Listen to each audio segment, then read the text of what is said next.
बिस्मिल्लाहिर्रहमानिर्रहीम। अस्सलाम वालेकुम नाज़रीन, मैं हूं आसिम नसीर और आप देख रहे हैं हमारा यूट्यूब चैनल आसिम सीरीज। नाज़रीन, हमारे साथ मौजूद हैं मशहूर मारूफ एस्ट्रोलॉजर न्यूमरोलॉजिस्ट मलिक महबूब साहब। अस्सलाम वालेकुम मलिक साहब, क्या हाल है, कैसे हैं आप? वालेकुम अस्सलाम। अल्लाह का शुक्र है। आप बताएं कैसे हैं आसिफ साहब।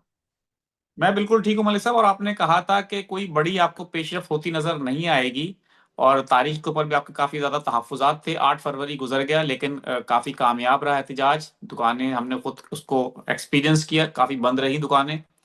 और लेकिन ये जो एहतजाज था 8 फरवरी का, इसका मकसद समझ में इसलिए मुझे नहीं आया कि इसके बाद होना क्या है, होगा क्या खान साहब की। क्योंकि असल मकसद जो है तहरीक इंसाफ का, वो ये होना चाहिए और ये है भी कि खान साहब की रिहाई और जो बाकी असीरान हैं, जिसमें शाह महमूद कुरैशी हैं, यास्मीन राशिद हैं और दीगर जो सीनियर क़यादत है, तो उनकी रिहाई जो है वो पॉसिबल होना चाहिए।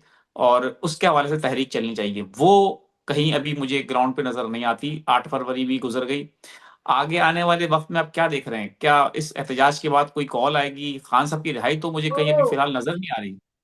आसिम साहब, मुझे पहले ही तारीख के ऊपर था। मैंने आपको यही कहा था, या तो बहुत बड़ा कॉन्फ्लिक्ट हो जाएगा, ये तारीख जो है जिसमें इन्होंने रखा हुआ है एहतजाज हड़ताल। मुझे तो अभी तक यही नहीं समझ में आया था क्या, ये हड़ताल थी, एहतजाज था, वॉट एवर जो भी था।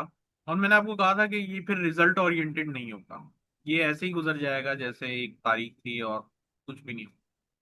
देखा जाए, आपकी नजर में वैसे आप ज्यादा जानते हैं, लेकिन इतवार के दिन वैसे ही ऑफिसेज वगैरह ये जो सब कुछ है, दीगर मामला, ये ऑलमोस्ट उनकी ऑफ होती है, हॉलीडे होती है, तो वो आधा तो वैसे ही बंद हो गया।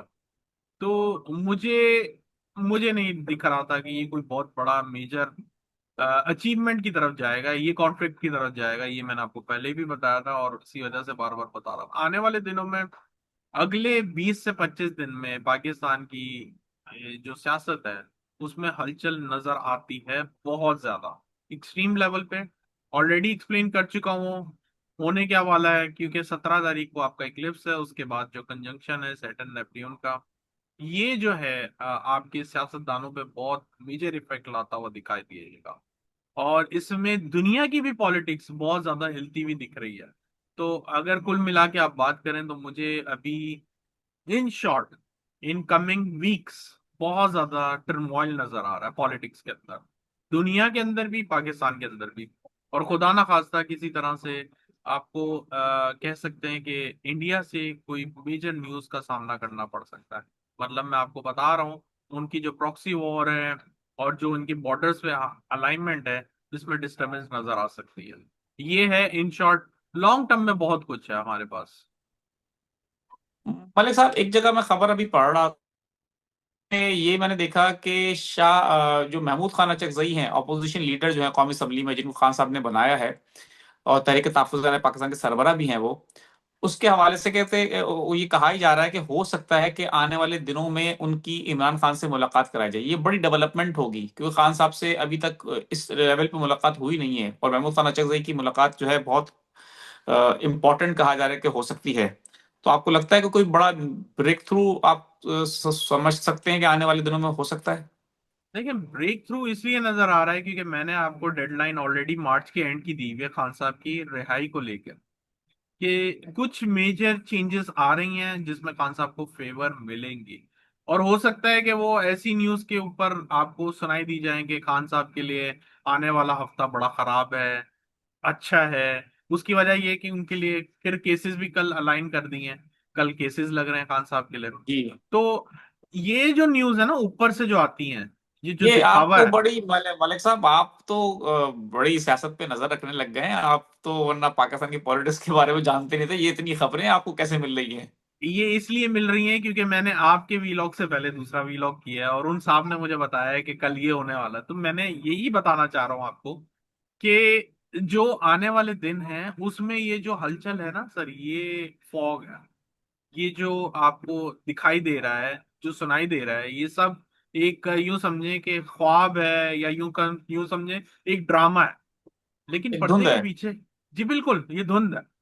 पर्दे के पीछे जो है, जो मुझे नजर आ रहा है, वो इसलिए है कि जो मामलात हैं वो जरा डिस्टर्ब ही नजर आ रहे हैं, और उसमें खान साहब के लिए फेवर हूँ। इसलिए अगर ये कल की जो न्यूज आने वाली है इसके ऊपर कान ना धरें, आप छोड़ें। जो मेजर न्यूज है वो मैंने आपको बता दी है कि 1 डेढ़ महीने के अंदर, मैक्सिमम 2 महीने यहाँ से खान साहब की यहाँ से मूवमेंट होने वाली है। मतलब जेल से ये चेंज कर देंगे, चेंज ऑफ प्लेस नजर आता है खान साहब का। अच्छा, तो वो चेंज ऑफ प्लेस जो आप समझते हैं वो भी आ, कोई जेल टाइप की चीज होगी, या हो ऑफ सकता कोर्स है कि वो कुछ। अभी आइसोलेशन में ही है। 12th हाउस आइसोलेशन का होता है। मैंने आपको लास्ट टाइम भी बताया था, आइसोलेशन में आपको हॉस्पिटलाइजेशन भी होती है, मुल्क से बाहर जाना भी होता है जो कि बहुत ज्यादा ऑफर हो रही है, और जेल भी होता है।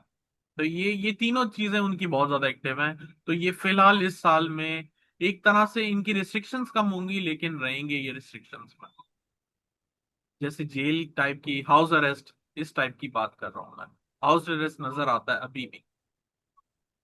खान साहब के हवाले से आप समझते हैं कि हाउस अरेस्ट बिल्कुल। वो बिल्कुल ऐसे ही अभी है। भी चले? ठीक है मलिक साहब, मैं अब आखिर में कुछ लोगों के सवाल तो मैं अपने आपसे अगले व्लॉग में भी कर लूंगा, लेकिन लोग कहते हैं कि हमारे सवाल भी पूछ लिया करें, तो मैं उनके सवाल पूछ लेता हूँ। मैंने आपको 3 से 4 कमेंट किए हैं, देखें शिकायत का मैसेज आ गया है।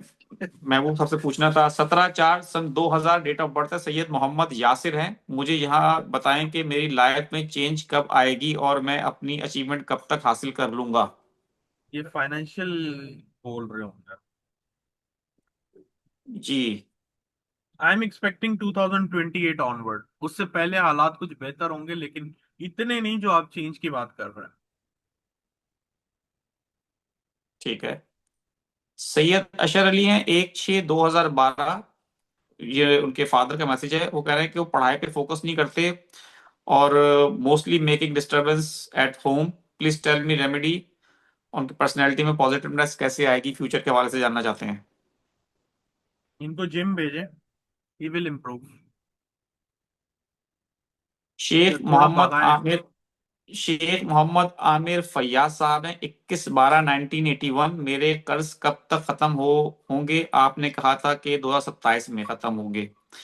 मेरे हालात पहले से बेहतर हैं, और 2027 में कौन से मंथ तक खत्म हो जाएंगे? वो कह रहा है मेरे हालात पहले से थोड़े बेहतर हो गए, 2027 जी। में पूछ रहे हैं कब तक। 2027 के आखिर में, मतलब दिसंबर के बाद। 2028 ही गिने आप। ठीक है।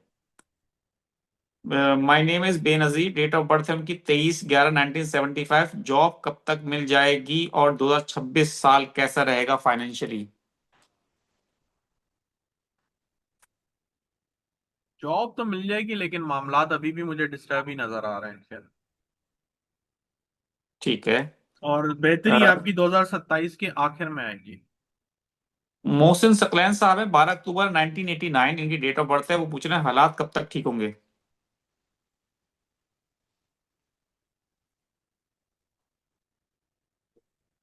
ये साल आपके लिए बेहतर जाएगा 2026 के अक्टूबर के बाद से। गुलाम मुस्तफा भट्टी हैं, और तारीख पैदाइश उनकी है 29/6/1970। झंग से वो उनका ताल्लुक है। सवाल ये है कि मेरा कारोबार बिल्कुल नहीं चल रहा।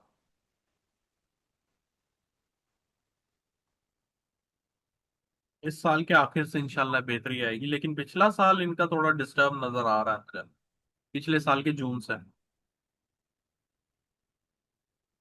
बिल्कुल ठीक है। मलिक साहब, बहुत बहुत शुक्रिया हमें वक्त देने के लिए। नाज़रीन, यहाँ हमारे वीलॉग का वक्त खत्म हुआ। मुझे और मलिक महबूब साहब को दें इजाजत। आखिर में हमारा वही पैगाम है, मुस्कुराएं, प्यार बांटें और अपने आसपास के लोगों का ख्याल रखें। अल्लाह हाफिज।